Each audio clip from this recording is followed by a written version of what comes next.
evening. So I guess I have to tell you that I build the PowerPoints, and so that's my fault what just happened. So sorry about that, Ernie. He does a good job, doesn't he? And that's maybe it'll work now. We think we got it fixed. So if you'd like to open to Genesis chapter 27. Genesis chapter 27, we're going to start in verse 41 this evening. Genesis chapter 27, we're going to start in verse 41.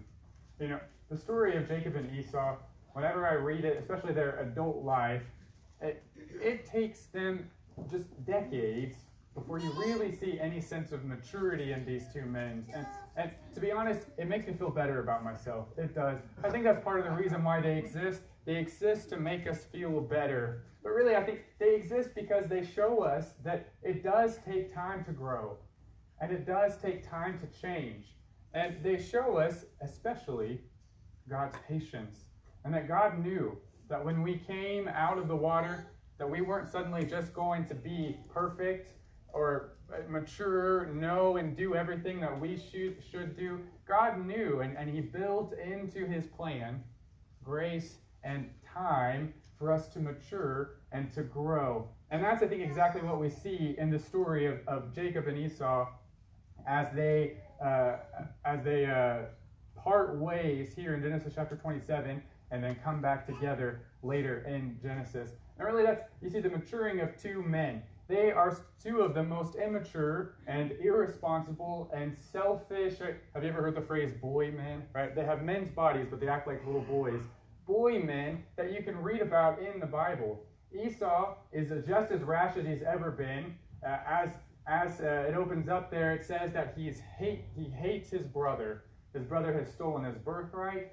His brother has stolen his blessing. And so Esau, all he's waiting for is for his dad to die so that he can kill his brother. And as it continues, we read that his mother, she hears about all of this, and she says, I'm going to send Jacob away. We have to get him out of here. And as a side benefit, he can marry someone from my brother's family. He can marry someone from where we're from because they do not like Esau's wives, probably because they worshiped idols. And so when Esau hears that, he doesn't think to himself, I'm going to lead my wives to the truth. He doesn't think to himself, I'm going to help my wives change. He just finds a third wife, an additional wife, and marries her. And so we have here this grown man who is just as rash as he was the day that he sold his birthright for some stew. And likewise, Jacob is just as me first as he has ever been. Jacob goes out, and he's traveling to his mother's brother's home, and he lays down to sleep that night, and he has this vision of God. There's God, there's a ladder, there are angels going up and down, and when he wakes up, he's very impressed by what he's seen, and he says, yeah, this surely is God's home, or this is God's house. This is a special place. And then he follows that with, he says, if you take care of me, if you give me bread and clothing, if you bring me back to my father's house, then I'll let you be my God. If you do all of those things for me, he is just seeing the glory of God. And he says, well, if you do these things for me, Jacob's always looking out for number one, right? He's always looking out for himself. What can I get out of this? Just like he did with his brother, he even does that here with God. And so you have two men who are very immature in the beginning. He goes on, and he finds his brother's household, and he meets his cousin, Rachel. And it says when he found her, he lifted the boulder off so she could feed her sheep. And then he kissed her and he wept. Now, sometimes this gets confused. Kissing was, a kiss on the cheek was how they greeted one another. And so this is not a romantic kiss. This is a greeting. And then he weeps, and you kind of get this sense of that relief. He's been running from danger, running from his brother. You get this sense of relief that he's finally gotten to where he's going. And so he goes back, and after a month of living there, Laban says, I should probably pay you something for all the stuff that you're doing for me. And he says, all I want is to marry Rachel. He says, all right, work for 7 years, and I will give you Rachel. And it says that it's like a day, like a moment to him, because he loves her so much. And so at the end of the 7 years, he ends up marrying Leah instead. Now, I don't know if Laban intended that from the beginning, Or if he thought 7 years is a long time, surely I'll marry Leah off before then, and then it just didn't happen. I don't know, but either way, there's no doubt that he tricks Jacob, and that deception is wrong. And he has to work an additional 7 years for that, and then he works a few, I think 6 more years for the rams and the lambs that he takes. But in the end, 2 wrongs don't make a right, do they? He turns to deception. He turns to deceiving Laban so that he can have a bigger flock. He tells him, I want to go back to my father's house. I'd like you to send me and my wives and my children and the flock that I've earned home. And so Laban says, well, I don't really want you to go, but what can I send with you? What will your wages be? And so Jacob says, I'll just take the spotted flock, right? Those people back then, they were concerned about purity and not having any blemishes or spots in their flock. And so normally the spotted flock was the smallest part of the flock because you didn't breed those sheep. You didn't breed those goats. You didn't try to extend that. You used them or as labor or ate them. And so normally that's the smallest part of your flock. And so Jacob, it sounds like he's saying, he wants to take the smallest, least useful part of the flock and just leave the pure flock for Laban. But then, of course, that's not what happens, is it? Then it says that he takes these sort of sticks and he puts them out in order to keep the pure ones from breeding so that the spotted flock grows and the pure part of the flock shrinks so that his part of the flock is so much bigger than Laban's part of the flock. And that's sort of one of those old wise tales that they believe that if you put the sticks out, they would or they wouldn't breed based on those sticks. And so Jacob does this. Now we know God blesses it. Jacob is being deceptive, but God blesses what he's doing. Why would God bless what Jacob is doing when he's being deceptive? It's because God knows we need time and room and space to grow. God had already told him. He had already told him back when he saw the ladder. He said, I will bless you. I will make you a great nation, just like I did promised your father Abraham and Isaac. I will take care of you. I will give you what you need. I will bless you. Now remember, Jacob already has an inheritance back home, right? He stole it from his brother, the birthright and the blessing. He already has a big inheritance from Isaac back home. And God has promised him, I will bless you beyond whatever it is that you think. I can bless you more than that. He has the promise from God. But Jacob is a me first kind of person. He doesn't just want that. He also wants all of Laban's flock. And so God has promised to take care of him. And can you imagine what would happen if God did not bless the things that we do because we do them imperfectly? What could God bless if we had to do something perfectly to have his blessings? The efforts that we do here to teach people, to help each other, to save souls, to do the work of the church, if we had to do it perfectly for God to bless it, what would God be able to bless? How many works have we done in our lives that we did perfectly, that we made no mistakes and we did not sin in doing it? God knows we need space and time to mature and to grow. Now, I'm not saying that Jacob had to deceive Laban. God had promised him he would take care of him. Don't you think that if Jacob had not deceived Laban, God would have blessed him with all of the great things that he had said anyway, probably in a better way? God's ways are always best. If we do it God's way, it's always best. But even when we make mistakes, God can still bless what we do because he knows there needs to be time for patience. There needs to be time for growth and maturity. That's the idea of Romans chapter 8 and verse 28 when he says that he takes the bad things that happen and he turns them into good. That's what God is good at. He is an expert at taking bad situations and making good things come out of them. Even when we're the ones who cause the bad situations through sin or mistakes, God can still take those and he can turn them into something good. He does that for Jacob because God is so very patient. And it's after this that we begin to see Jacob's growing in his faith. Now, mind you, it's been 20 years and we've not seen really almost a shred of growth in Jacob, but finally we begin to see Jacob growing just a little bit in his faith as he flees from Laban. They leave in the night. He packs up his children and all of his flock and they run away in the middle of the night.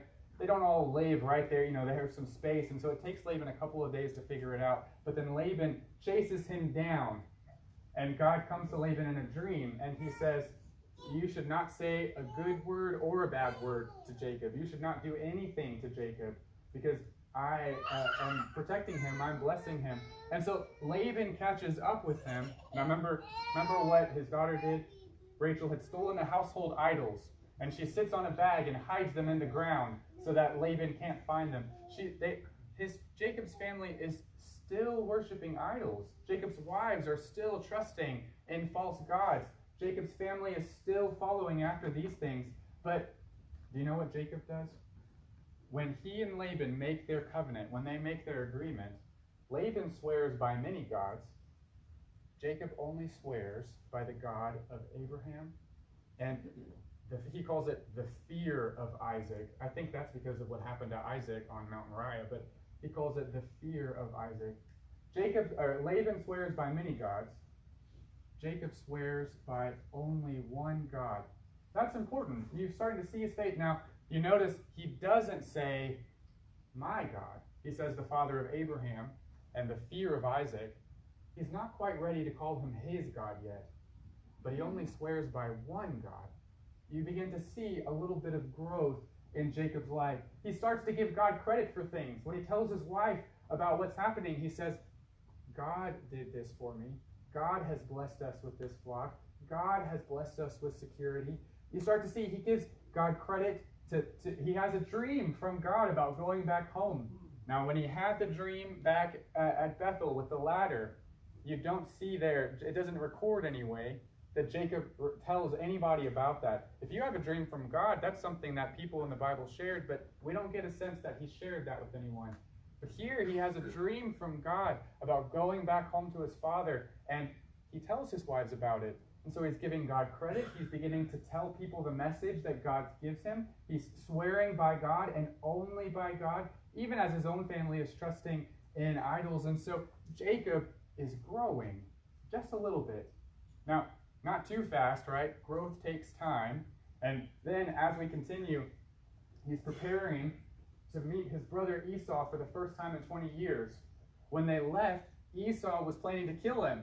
And he's terrified that Esau is still angry, that Esau is still planning to kill him. And so he separates his families. He has Rachel's family and her maiden and their children all on one side of the river, and then Leah's family and her handmaiden and all those children on the other side of the river.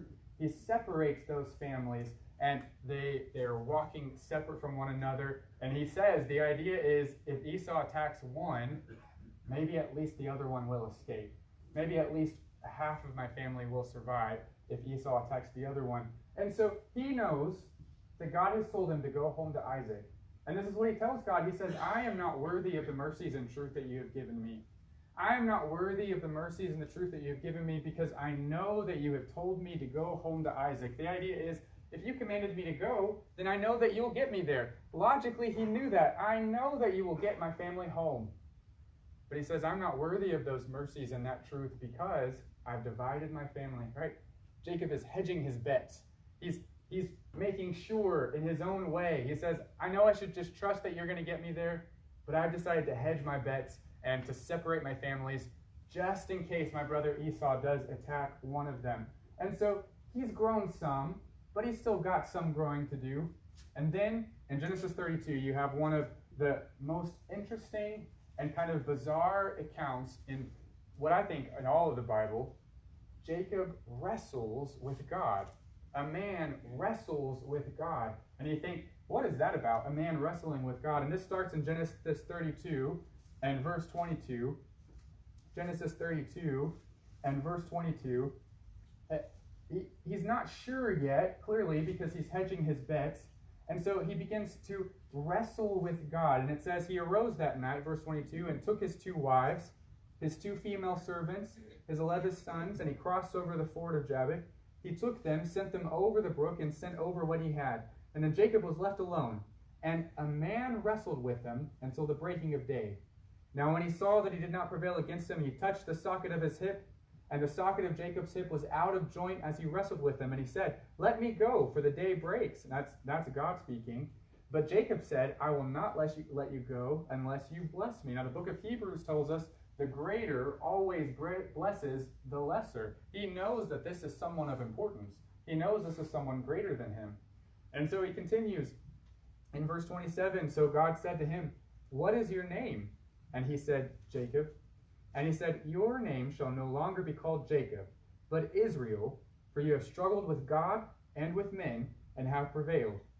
Jacob asked, saying, "Tell me your name, I pray." And he said, "Why is it that you ask about my name?" And he blessed him there. So Jacob called the name of the place Peniel, for I have seen God face to face, and my life is preserved. Just as he crossed over Peniel, the sun rose on him, and he limped on his hip. Therefore, to this day, the children of Israel do not eat the muscle that shrank, which is on the hip socket, because he touched the socket of Jacob's hip in the muscle that shrank. And so Jacob here, he has this wrestling match with God.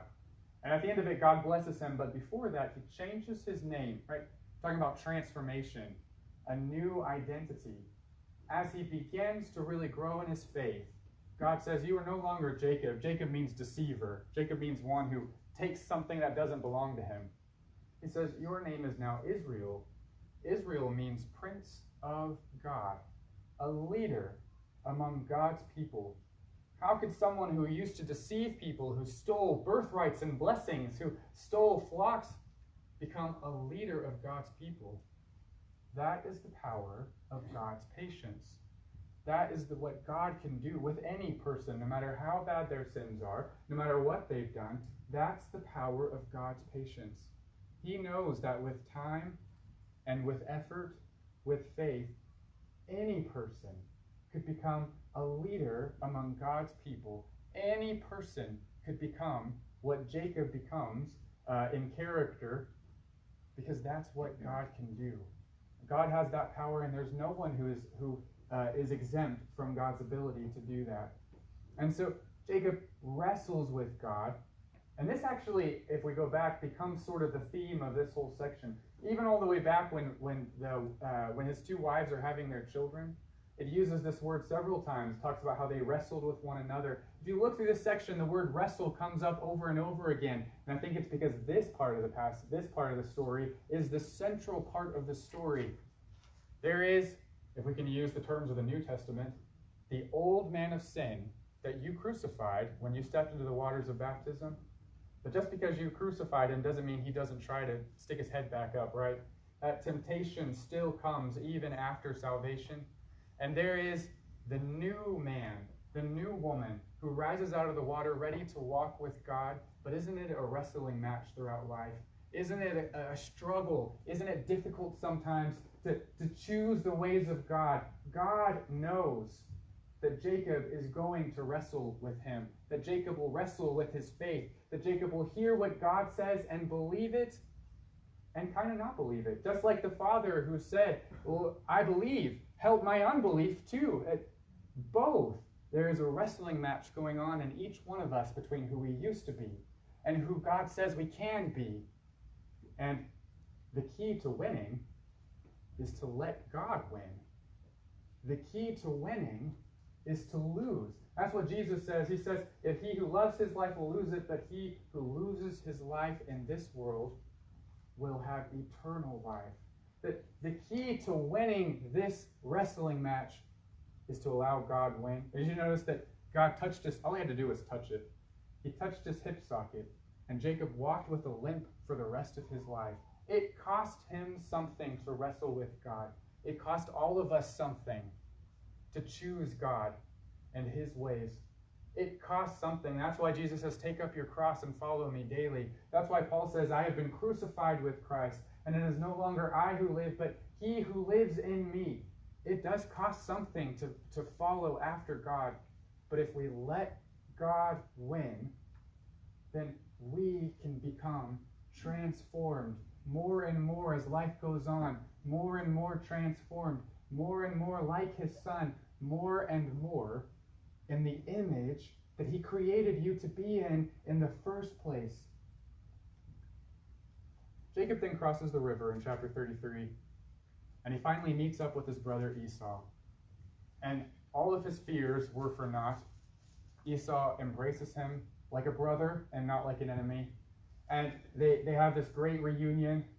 Jacob gives him all of these gifts. You think, that's significant. He stole a lot from Esau. Now he's giving back to Esau. That was a good idea on Jacob's part. He blesses Jacob with all of these, Jacob blesses Esau with all of these gifts.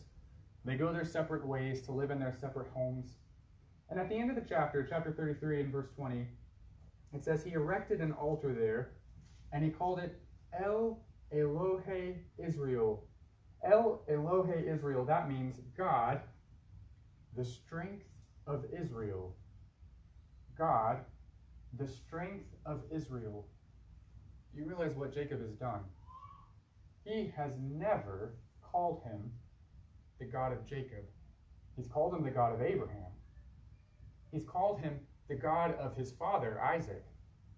But he never would claim him as his God. But now his name is changed to Israel, and he calls him the strength of Israel. He's not talking about the nation of Israel. That doesn't exist yet. He just has 11 sons so far. He's talking about himself. He finally calls him the God of Israel, the God of Jacob. You know, that's in the New Testament, that's what it's called over and over again. The God of Abraham, the God of Isaac, and the God of Jacob. If God wasn't a patient God, he would have never been called the God of Jacob in the New Testament, because God would have had to move on past Jacob early in his life when he was just a deceiver. In fact, if God wasn't a patient of God, he would have never been the God of Abraham or Isaac either, because they had a lot of struggles and mistakes in their youth and even as they got older. Because God is patient, Jacob reaches the point where he chooses to say, he is my God. He is my strength. And so now we have a mature Jacob. Not a perfect Jacob, but a much more mature Jacob. That's the point of chapter 34. Chapter 34 is that kind of odd incident with his daughter. His daughter is taken advantage of physically by a man from another town. And it makes probably all, but especially two of her brothers very angry. And so when they say, I'd like to marry your daughter, Jacob, I'd like to make all of this right, the two brothers intercept the message. And they say, here's what we want you to do. If you and all the men in your town will circumcise yourselves like we are, then we'll marry your daughters, and you can marry our daughters, and you can marry our sister Dinah. And so the men of the town do it, and the two brothers come in, right? They're doing what Jacob used to do. They're tricking people, they're deceiving people so that they can have the advantage and they can have things their way. They kill all of the men in the town. And young Jacob would have been right there with them. Yes, let's deceive them, let's do this. But mature Jacob says, what have you done? You have made me a terrible name in this area. People are not going to want us to live here. People are not going to want us around. What have you done? You see a change. A Jacob who used to deceive people himself says, how could you do this? I think there's really a key idea here. The mistakes that we make when our children are young, even as we grow and mature, sometimes we have to watch them make the same mistakes when they grow up. And I imagine it hurts to watch your children make the same mistakes that you make. Even though you know better now, they're doing what they learned when they were little. But Jacob, he's showing them a better way. He's leading them, despite their own mistakes, to follow a better path. And in chapter 35, he finally really chooses God. This really strikes me. Notice verse 1. Chapter 35 and verse 1, God said to Jacob, arise, go up to Bethel and dwell there, and make an altar there to God who appeared to you when you fled from the face of Esau your brother. Right? God is telling him to go to Bethel. That's where he had the dream. That's where he said he would return someday, where the dream was with the ladder. Verse 2, Jacob said to his household and to all who were with him. Now this blows my mind. Put away the foreign gods that are among you. All that has happened, he has wrestled with God. He has done all of these things. He's growing up, and his family is still worshiping idols, but not anymore. Jacob has perhaps himself been following God alone, but now he's going to lead his family to do it. Put away the foreign gods that are among you. Purify yourselves and change your garments. Right? You know what that is. purifying yourself and changing your garments, that's transformation. That's a new identity. The book of Colossians describes it that way. Colossians chapter 3 and verse 10, he says, put on that we are putting on Christ. We are a new man, that we are changing our clothing. Ephesians chapter 6 describes it that way. We're changing our clothing. We're putting on something new. We're changing our identity. We're transforming. But Jacob knows that takes time. And so they bury the foreign gods. And as you go on down in the chapter, it says in verse 9, God appeared to Jacob again when he came to Padan Aram, and he blessed him. And God said to him, your name is Jacob. Right? Now he's already done this. Your name is Jacob. Your name shall not be called Jacob anymore, but Israel shall be his name, your name. So he called his name Israel. He already did that after he wrestled him. Why does God have to do it again? Even after all of that, Jacob still wasn't fully committed. He still wasn't fully convinced. And God doesn't just strike him down.